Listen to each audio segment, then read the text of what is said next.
Chapter 12. The 13th Century. In the 13th century, the Middle Ages reached a culmination. The synthesis, which had been gradually built up since the fall of Rome, became as complete as it was capable of being. The 14th century brought a dissolution of institutions and philosophies. The 15th brought the beginning of those that we still regard as modern. The great men of the 13th century were very great. Innocent III, St. Francis, Frederick II, and Thomas Aquinas are, in their different ways, supreme representatives of their respective types. There were also great achievements not so definitely associated with great names. The Gothic cathedrals of France, the Romantic literature of Charlemagne, Arthur, and the Nibelungen, the beginnings of constitutional government in Magna Carta and the House of Commons. The matter that concerns us most directly is the scholastic philosophy, especially as set forth by Aquinas, but I shall leave this for the next chapter, and attempt first to give an outline of the events that did most to form the mental atmosphere of the age. The central figure at the beginning of the century is Pope Innocent III, 1198 to 1216, a shrewd politician, a man of infinite vigour, a firm believer in the most extreme claims of the papacy, but not endowed with Christian humility. At his consecration he preached from the text, "See, I have this day set thee over the nations and over the kingdoms, to pluck up and to break down, to destroy and to overthrow, to build and to plant." He called himself King of Kings, Lord of Lords, a priest for ever and ever, according to the order of Melchizedek. In enforcing this view of himself, he took advantage of every favourable circumstance. In Sicily, which had been conquered by the Emperor Henry VI, who died in 1197, and who had married Constance, heiress of the Norman kings, the new king was Frederick, only 3 years old at the time of Innocent's accession. The kingdom was turbulent, and Constance needed the Pope's help. She made him guardian of the infant Frederick, and secured his recognition of her son's rights in Sicily by acknowledging papal superiority.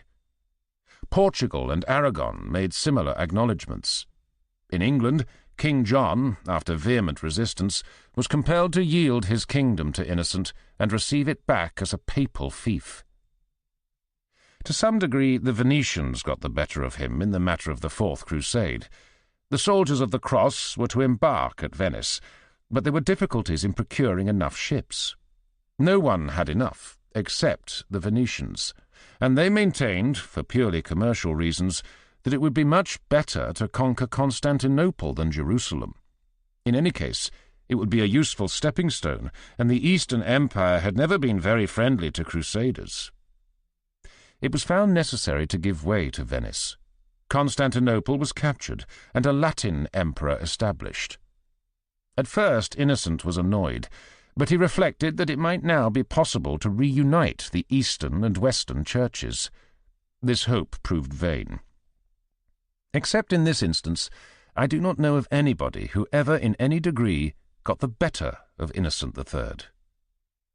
He ordered the Great Crusade against the Albigenses, which rooted out heresy, happiness, prosperity, and culture from southern France. He deposed Raymond, Count of Toulouse, for lukewarmness about the crusade, and secured most of the region of the Albigenses for its leader, Simon de Montfort, father of Parliament. He quarrelled with the Emperor Otto, and called upon the Germans to depose him. They did so, and, at his suggestion, elected Frederick II, now just of age, in his stead. But for his support of Frederick, he exacted a terrific price in promises, which, however, Frederick was determined to break as soon as possible. Innocent III was the first great pope in whom there was no element of sanctity. The reform of the Church made the hierarchy feel secure as to its moral prestige, and therefore convinced that it need no longer trouble to be holy. The power motive, from his time on, more and more exclusively dominated the papacy, and produced opposition from some religious men, even in his day. He codified the canon law so as to increase the power of the curia. Walter von der Vogelweide called this code the blackest book that hell ever gave. Although the papacy still had resounding victories to win, the manner of its subsequent decline might already have been foreseen. Frederick II, who had been the ward of Innocent III, went to Germany in 1212, and by the Pope's help was elected to replace Otto. Innocent did not live to see what a formidable antagonist he had raised up against the papacy. Frederick, one of the most remarkable rulers known to history, had passed his childhood and youth in difficult and adverse circumstances. His father, Henry VI, son of Barbarossa, had defeated the Normans of Sicily and married Constance, heiress to the kingdom. He established a German garrison, which was hated by the Sicilians, but he died in 1197 when Frederick was 3 years old. Constance thereupon turned against the Germans and tried to govern without them by the help of the Pope. The Germans were resentful, and Otto tried to conquer Sicily. This was the cause of his quarrel with the Pope.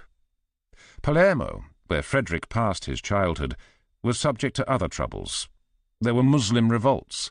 The Pisans and Genoese fought each other, and everyone else for possession of the island. The important people in Sicily were constantly changing sides, according as one party or the other offered the higher price for treachery. Culturally, however, Sicily had great advantages. Muslim, Byzantine, Italian, and German civilization met and mingled there as nowhere else. Greek and Arabic were still living languages in Sicily. Frederick learnt to speak 6 languages fluently, and in all 6 he was witty. He was at home in Arabian philosophy and had friendly relations with Mohammedans, which scandalized pious Christians. He was a Hohenstaufen, and in Germany could count as a German. But in culture and sentiment he was Italian, with a tincture of Byzantine and Arab. His contemporaries gazed upon him with astonishment, gradually turning into horror. They called him wonder of the world and marvellous innovator. While still alive, he was the subject of myths. He was said to be the author of a book, De Tribus Impostoribus. The 3 impostors were Moses, Christ, and Mohammed. This book, which never existed, was attributed successively to many enemies of the Church, the last of whom was Spinoza. The words Guelph and Ghibelline began to be used at the time of Frederick's contest with the Emperor Otto. They are corruptions of Welf and Weiblingen, the family names of the 2 contestants. Otto's nephew was an ancestor of the British royal family. Innocent III died in 1216. Otto, whom Frederick had defeated, died in 1218. First, Frederick refused to go on crusade. Then he had trouble with the Lombard cities, which in 1226 contracted an offensive and defensive alliance for 25 years. They hated the Germans. One of their poets wrote fiery verses against them. "Love not the folk of Germany. Far, far from you be these mad dogs." This seems to have expressed the general feeling in Lombardy. Frederick wanted to remain in Italy to deal with the cities, but in 1227 Honorius died and was succeeded by Gregory IX, a fiery ascetic who loved St. Francis and was beloved by him. He canonized St. Francis 2 years after his death. Gregory thought nothing else so important as the crusade, and excommunicated Frederick for not undertaking it. Frederick, who had married the daughter and heiress of the King of Jerusalem, was willing enough to go when he could, and called himself King of Jerusalem. In 1228, while still excommunicate, he went. This made Gregory even more angry than his previously not going, for how could the crusading host be led by a man whom the Pope had banned? Arrived in Palestine, Frederick made friends with the Mohammedans, explained to them that the Christians attached importance to Jerusalem, although it was of little strategic value, and succeeded in inducing them peaceably to restore the city to him. This made the Pope still more furious. One should fight the infidel, not negotiate with him. However, Frederick was duly crowned in Jerusalem, and no one could deny that he had been successful. Peace between Pope and Emperor was restored in 1230. During the few years of peace that followed, the emperor devoted himself to the affairs of the Kingdom of Sicily. By the help of his prime minister, Pietro della Vigna, he promulgated a new legal code, derived from Roman law, and showing a high level of civilization in his southern dominion. The code was at once translated into Greek for the benefit of the Greek-speaking inhabitants. He founded an important university at Naples. He minted gold coins called Augustals, the first gold coins in the West for many centuries. He established freer trade and abolished all internal customs. He even summoned elected representatives of the cities to his council, which, however, had only consultative powers. This period of peace ended when Frederick again came into conflict with the Lombard League in 1237. The Pope threw in his lot with them, and again excommunicated the emperor. From this time until Frederick's death in 1250, the war was practically continuous, growing on both sides gradually more bitter, cruel, and treacherous. There were great fluctuations of fortune, and the issue was still undecided when the emperor died. But those who attempted to be his successors had not his power, and were gradually defeated, leaving Italy divided and the Pope victorious. Deaths of popes made little difference in the struggle. Each new pope took up his predecessor's policy practically unchanged. Gregory IX died in 1241. In 1243, Innocent IV, a bitter enemy of Frederick, was elected. Louis IX, in spite of his impeccable orthodoxy, tried to moderate the fury of Gregory and Innocent IV, but in vain. Innocent especially rejected all overtures from the emperor, and used all manner of unscrupulous expedients against him. He pronounced him deposed, declared a crusade against him, and excommunicated all who supported him. The friars preached against him, the Muslims rose, there were plots among his prominent nominal supporters. All this made Frederick increasingly cruel. Plotters were ferociously punished, and prisoners were deprived of the right eye and the right hand. At one time during this titanic struggle, Frederick thought of founding a new religion, in which he was to be the Messiah, and his minister, Pietro della Vigna, was to take the place of St. Peter. He did not get so far as to make this project public, but wrote about it to della Vigna. Suddenly, however, he became convinced, rightly or wrongly, that Pietro was plotting against him. He blinded him and exhibited him publicly in a cage. Pietro, however, avoided further suffering by suicide. Frederick, in spite of his abilities, could not have succeeded, because the anti-papal forces that existed in his time were pious and democratic, whereas his aim was something like a restoration of the pagan Roman Empire. In culture he was enlightened, but politically he was retrograde. His court was oriental. He had a harem with eunuchs. But it was in this court that Italian poetry began. He himself had some merit as a poet. In his conflict with the papacy, he published controversial statements as to the dangers of ecclesiastical absolutism, which would have been applauded in the 16th century, but fell flat in his own day. The heretics, who should have been his allies, appeared to him simply rebels, and to please the Pope he persecuted them. The free cities, but for the emperor, might have opposed the Pope, but so long as Frederick demanded their submission, they welcomed the Pope as an ally. Thus, although he was free from the superstitions of his age, and in culture far above any contemporary rulers, his position as emperor compelled him to oppose all that was politically liberal. He failed inevitably, but of all the failures in history, he remains one of the most interesting. The heretics against whom Innocent III crusaded, and whom all rulers, including Frederick, persecuted, deserve study, both in themselves and as giving a glimpse of popular feeling, of which otherwise hardly a hint appears in the writings of the time. The most interesting, and also the largest of the heretical sects, were the Cathari, who, in the south of France, are better known as Albigenses. Their doctrines came from Asia by way of the Balkans. They were widely held in northern Italy, and in the south of France they were held by the great majority, including nobles, who liked the excuse to seize church lands. The cause of this wide diffusion of heresy was partly disappointment at the failure of the Crusades, but mainly moral disgust at the wealth and wickedness of the clergy. There was a widespread feeling, analogous to later Puritanism, in favour of personal holiness. This was associated with a cult of poverty. The Church was rich and largely worldly.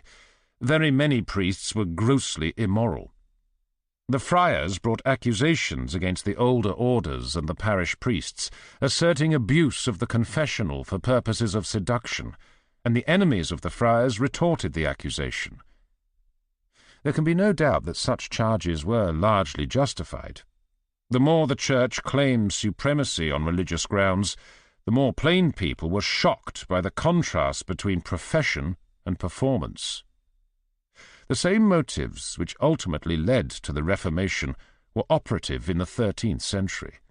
The main difference was that secular rulers were not ready to throw in their lot with the heretics, and this was largely because no existing philosophy could reconcile heresy with the claims of kings to dominion. The tenets of the Cathari cannot be known with certainty, as we are entirely dependent on the testimony of their enemies. Moreover, ecclesiastics, being well versed in the history of heresy, tended to apply some familiar label and to attribute to existing sects all the tenets of former ones, often on the basis of some not very close resemblance. Nevertheless, there is a good deal that is almost beyond question.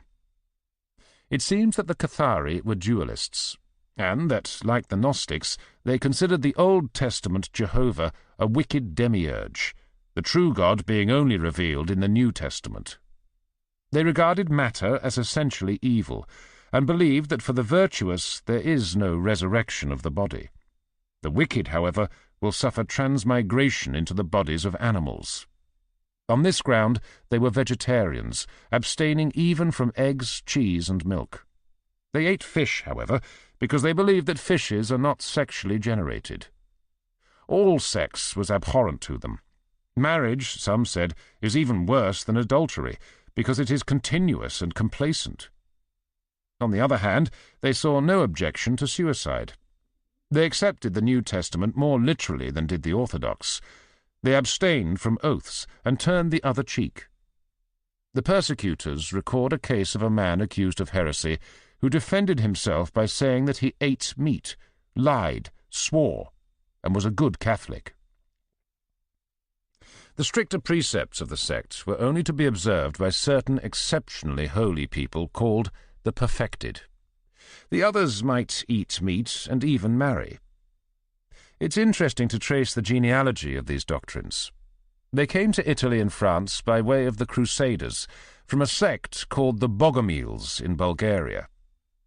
In 1167, when the Cathari held a council near Toulouse, Bulgarian delegates attended. The Bogomils, in turn, were the result of a fusion of Manichaeans and Paulicians. The Paulicians were an Armenian sect who rejected infant baptism, purgatory, the invocation of saints, and the Trinity. They spread gradually into Thrace, and thence into Bulgaria. The Paulicians were followers of Marcion, circa AD 150, who considered himself to be following St. Paul in rejecting the Jewish elements in Christianity, and who had some affinity with the Gnostics, without being one of them. The only other popular heresy that I shall consider is that of the Waldenses. These were the followers of Peter Waldo, an enthusiast who, in 1170, started a crusade for observance of the law of Christ. He gave all his goods to the poor, and founded a society called the Poor Men of Lyons, who practised poverty and a strictly virtuous life. At first they had papal approval, but they inveighed somewhat too forcibly against the immorality of the clergy, and were condemned by the Council of Verona in 1184. Thereupon they decided that every good man is competent to preach and expound the Scriptures. They appointed their own ministers, and dispensed with the services of the Catholic priesthood. They spread to Lombardy and to Bohemia, where they paved the way for the Hussites. In the Albigensian persecution, which affected them also, many fled to Piedmont. It was their persecution in Piedmont, in Milton's time, that occasioned his sonnet, "Avenge, O Lord, thy slaughtered saints." They survive to this day in remote alpine valleys and in the United States. All this heresy alarmed the Church, and vigorous measures were taken to suppress it. Innocent III considered that heretics deserved death, being guilty of treason to Christ. He called upon the King of France to embark upon a crusade against the Albigenses, which was done in 1209. It was conducted with incredible ferocity. After the taking of Carcassonne especially, there was an appalling massacre. The ferreting out of heresy had been the business of the bishops, but it became too onerous to be performed by men who had other duties, and in 1233 Gregory IX founded the Inquisition to take over this part of the work of the episcopate. After 1254, those accused by the Inquisition were not allowed counsel. If condemned, their property was confiscated, in France to the crown. When an accused person was found guilty, he was handed over to the secular arm with a prayer that his life might be spared. But if the secular authorities failed to burn him, they were liable to be themselves brought before the Inquisition. It dealt not only with heresy in the ordinary sense, but with sorcery and witchcraft. In Spain, it was mainly directed against crypto-Jews. Its work was performed mainly by Dominicans and Franciscans. It never penetrated to Scandinavia or England, but the English were quite ready to make use of it against Joan of Arc. On the whole, it was very successful. At the outset, it completely stamped out the Albigensian heresy.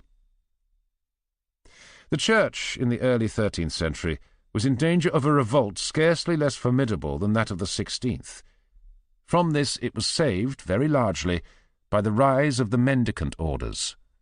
St. Francis and St. Dominic did much more for orthodoxy than was done by even the most vigorous popes. St. Francis of Assisi, 1181 or 1182 to 1226, was one of the most lovable men known to history.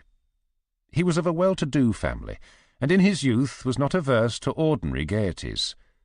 But one day, as he was riding by a leper, a sudden impulse of pity led him to dismount and kiss the man. Soon afterwards, he decided to forego all worldly goods and devote his life to preaching and good works. His father, a respectable businessman, was furious, but could not deter him. He soon gathered a band of followers, all vowed to complete poverty. At first, the Church viewed the movement with some suspicion. It seemed too like the poor men of Lyons. The first missionaries whom St. Francis sent to distant places were taken for heretics because they practiced poverty instead of, like the monks, only taking a vow, which no one regarded as serious.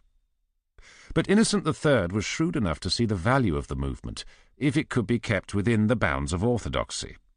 And in 1209 or 1210 he gave recognition to the new order.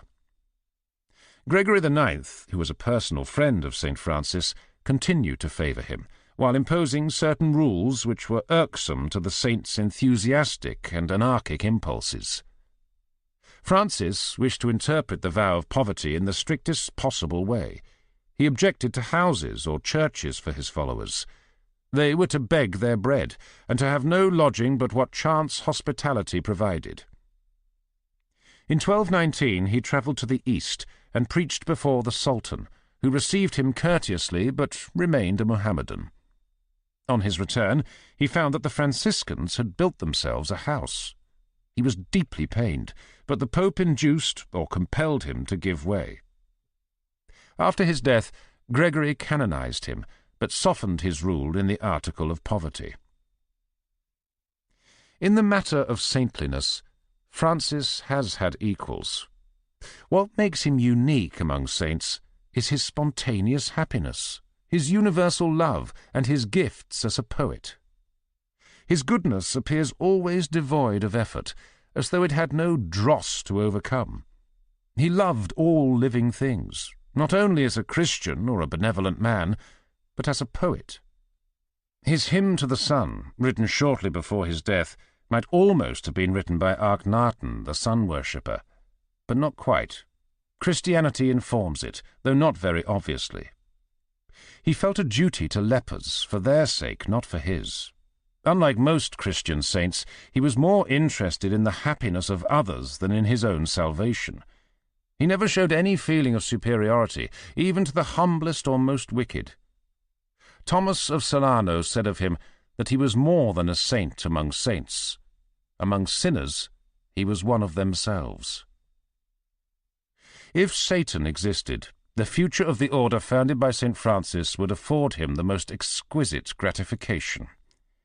The saint's immediate successor as head of the order, Brother Elias, wallowed in luxury and allowed a complete abandonment of poverty. The chief work of the Franciscans in the years immediately following the death of their founder was as recruiting sergeants in the bitter and bloody wars of Guelphs and Ghibellines. The Inquisition, founded 7 years after his death, was, in several countries, chiefly conducted by Franciscans. A small minority, called the Spirituals, remained true to his teaching. Many of these were burnt by the Inquisition for heresy. These men held that Christ and the Apostles owned no property, not even the clothes they wore. This opinion was condemned as heretical in 1323 by Pope John XXII. The net result of St. Francis's life was to create yet one more wealthy and corrupt order, to strengthen the hierarchy, and to facilitate the persecution of all who excelled in moral earnestness or freedom of thought. In view of his own aims and character, it is impossible to imagine any more bitterly ironical outcome. St. Dominic, 1170 to 1221, is much less interesting than St. Francis. He was a Castilian, and had, like Loyola, a fanatical devotion to orthodoxy. His main purpose was to combat heresy, and he adopted poverty as a means to this end.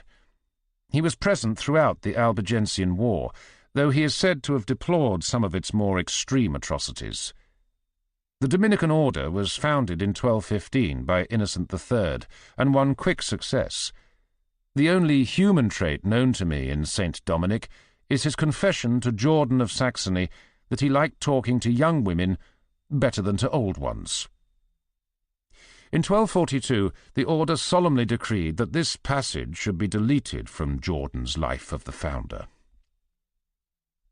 The Dominicans were even more active than the Franciscans in the work of the Inquisition. They performed, however, a valuable service to mankind by their devotion to learning. This was no part of St. Dominic's intention. He had decreed that his friars were not to learn secular sciences or liberal arts except by dispensation. This rule was abrogated in 1259, after which date everything was done to make a studious life easy for Dominicans. Manual labour was no part of their duties, and the hours of devotion were shortened to give them more time for study. They devoted themselves to reconciling Aristotle and Christ. Albertus Magnus and Thomas Aquinas, both Dominicans, accomplished this task as well as it is capable of being accomplished. The authority of Thomas Aquinas was so overwhelming that subsequent Dominicans did not achieve much in philosophy. Though Francis, even more than Dominic, had disliked learning, the greatest names in the immediately following period are Franciscan. Roger Bacon, Duns Scotus, and William of Ockham were all Franciscans.